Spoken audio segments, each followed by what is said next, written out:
Let's review the LEGO Desert Skiff and Sarlacc Pit. Numbered 75396, this set was released with the August 2024 wave of sets and retails for 130 Australian dollars or 80 US dollars. I'm just gonna say straight away, this set is not worth that price tag. Whatever you do not buy this set unless it's on sale.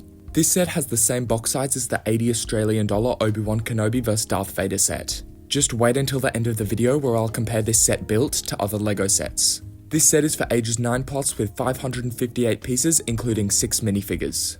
This set is based off of the beginning of Star Wars Episode 6, Return of the Jedi, and is made to go alongside the UCS Jabba's sail barge. The set is estimated to retire sometime within mid-2026. Taking a look at the box art, this is of course a 25th anniversary set with the blue box art, which looks really great in my opinion. This is definitely up there for my favourite box art. There are cool animations, like the thrust coming out of Boba Fett's jetpack and the lines around the Sarlacc to make it look like it's in motion. The side of the box shows off the exclusive 25th anniversary figure, 9 Nub, and the top shows off the Boba Fett figure to scale. The back of the box has a lot going on, with the Sarlacc eating Boba Fett with Boba's gun sticking out of the sand, which is a very nice touch. The back of the box also highlights some of the play features. Opening up the box, we have 2 separate instruction manuals with 1 scannable QR code for insider points. The first manual is for the Sarlacc Pit, which is bags numbered 1 to 4. The second is for the Desert Skiff, which is bags numbered 5 to 6, along with the 2 loose brown poles. Whilst it doesn't advertise it, 2 people can definitely build this set together at the same time. The paper bags are a nice touch. No sticker sheet, which is great, although there aren't any printed pieces anyway. In case you were wondering, the first bag has Boba Fett, the second bag has Lando Calrissian, the third bag has Luke Skywalker, the fourth bag has Han Solo, the fifth bag has Chewbacca, and the sixth bag has 9 Nub. Let's take a look at these figures. Getting into the figures, I love how they have the necessities such as Boba Fett and Luke. So the selection is good, although I would have loved another alien background character for the price. In previous versions of this set, we had figures like Cathaba. That figure is in the UCS sail barge though, but an alien figure that's not well known would have made a great inclusion. Let's take a look at each figure in depth. To make it easier, I'm going to give some of the figure's aspects before revealing whether I think the figure is a hit or a miss. Starting with Boba Fett, this figure is sadly a reuse from the Boba Fett mech, so it's not that valuable. This figure has great printing all over, with amazing arm printing. There is a printed head underneath the figure. There are included visors allowing for customization. This figure is missing that shoulder pauldron we saw on previous Boba Fett's. The reason might be because LEGO dislikes giving a figure more than one accessory, in the gap between the torso and head. But it has been done on previous Boba Fett figures, so it really should have been done here too.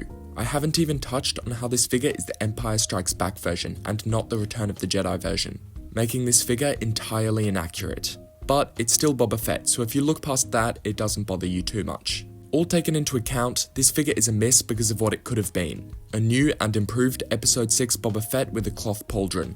Moving on, we have Luke Skywalker. This figure is pretty bland to me. It's fine though, this figure doesn't really have the potential to be great. Double-sided head print, one with a grin, the other with a grimace.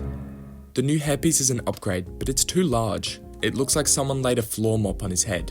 I'd say this figure is a hit. It was definitely a needed inclusion. You know what? I'll give it a hit, but not a bullseye. A bullseye will be for highlight figures. Up next is Han Solo, who looks great, besides the lack of leg printing. This figure is unique to this set and has a dual-sided face print, one with a smile, the other a squint. This figure is again a hit, but not a bullseye. This figure cannot be complete without Chewbacca, creating one of the most iconic duos.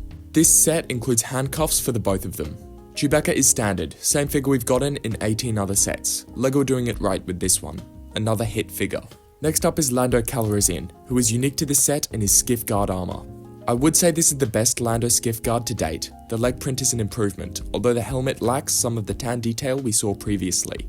This figure has 2 facial expressions, one with gritted teeth, the other with... is that what I think it is? I'd say this figure is in the boundary between a hit and a bullseye. This set definitely has a bullseye figure in the 9 Nub minifigure. LEGO are evidently putting effort into these 25th anniversary figures, and this one does not disappoint. There's an included stand which can connect to other 25th anniversary stands. This figure doesn't have any blaster accessory or capes or anything, but it is very accurate with an all-new head mold. This figure is limited to the set and has no flaws, none that I could find. I love this figure and this is a definite bullseye. With the exception of Boba Fett, all the figures are as good as they should be. And whilst that's good, I wish there was something more that popped in this set, like another alien minifigure. The amount of figures in this set certainly isn't bad, but for the price, this set should have better figures. Be it in figure quality or another alien figure. That's enough about the figures. Let's get into the build. The building experience is great. The way the set comes together is satisfying, and the lack of stickers definitely adds to the experience. There are big pieces, which is probably why the price per piece ratio is expensive. We'll take into account the size of the build later though.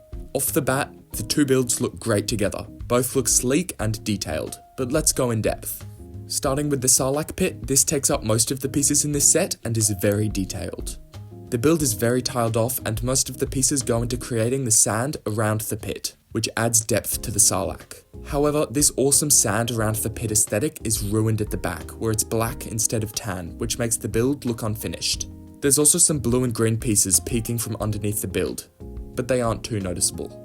LEGO should have either made the pieces in tan, or shrunk the Sarlacc pit to allow the whole pit to be surrounded by sand, thus using less if not the same amount of pieces. Other than that, the build looks decent, and has some play features like the movable tentacles which you can swing around using the Technic pieces at the back. You can also just use your hands to fly the tentacles around, possibly catch a figure and pull it into the mouth or beak or whatever, and feed the Sarlacc. There are some teeth around the edges and black pieces which capture the void of the Sarlacc pit very well. What this build could have used was one of these transparent pieces from other sets, to fly Boba Fett around, which could probably be integrated better than this. The Sarlacc pit is really good, and is definitely the most detailed Sarlacc pit we've ever gotten. The question is, did we really need it though? It definitely upped the price of this set and makes this set a stay away unless either paired with the UCS Jabba sail barge or on sale for a big discount. Let's move on to the desert skiff. I prefer this kind of build, not some landscape Sarlacc pit, but a swooshable build. That's what LEGO Star Wars is to me. This build certainly hits the spot with a really sleek design. There are no gaps, and I love the brown pole pieces used to capture some of the curvature. At the bottom of the skiff, there are 3 transparent columns used to suspend the skiff in the air. You can just take them off when in play. The back looks great with some really simple engines that look perfect. Each side fin is mirrored and identical. They are posable and look great. They also have a really cool part usage with the Sensei Wu hat piece. There's a detailed driving area where you can throw a figure on and have them drive. Looks great and works. The build's tiled off sleekness comes at a cost, where there are insufficient studs to place the figures without it being crammed. You could remove this centerpiece to place more figures, but that literally takes away from the build. There is this retractable plank for Luke to walk out on. It's tiled off so you can't actually place figures on, but I'm glad it's here. It slides out a lot accidentally due to gravity, but can also be pushed out using this tan 1x1 circular tile. There is this play feature where you can knock this railing out of place. I feel like this wasn't really needed. It makes the build a bit annoying when you're trying to move it and the railing moves. Only thing I wish was here is more studs for figures and storage for some of the fig's accessories like the lightsaber or Lando's halberd.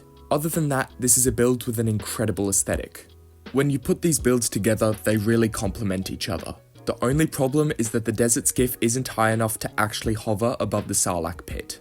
This can be fixed, kind of. I'm not sure if LEGO did this intentionally, but there are some studs at the back of the Sarlacc pit, which you can use to put the skiff on and give it some more height above the pit. Now let's compare the build to other LEGO sets. Here it is next to the Sith Infiltrator, ATTE, Obi-Wan Kenobi Starfighter, which is slightly longer than the skiff, and the Obi-Wan Kenobi vs Darth Vader duel. In the end, this set has too many flaws to justify the price. The Sarlacc pit should have fewer pieces to lower the price, and there should be another alien figure or better figure quality. Looking at you, Boba Fett. I cannot recommend buying this set at full price, which is annoying because I really love this set and think it's something LEGO Star Wars fans should definitely have in their collection with or without the UCS Jabba sail barge. I definitely recommend getting this set when it's on sale, and I've already seen it with major discounts on Amazon. I rate this set a 5.9 out of 10, but let me know your thoughts and ratings in the comments section. Thanks for watching until the end of the video. Now's the time to like and subscribe. Leave a comment or question to get featured in a Q&A video. Follow us on Instagram for the latest LEGO news and channel insight. And I'll catch you in the next video.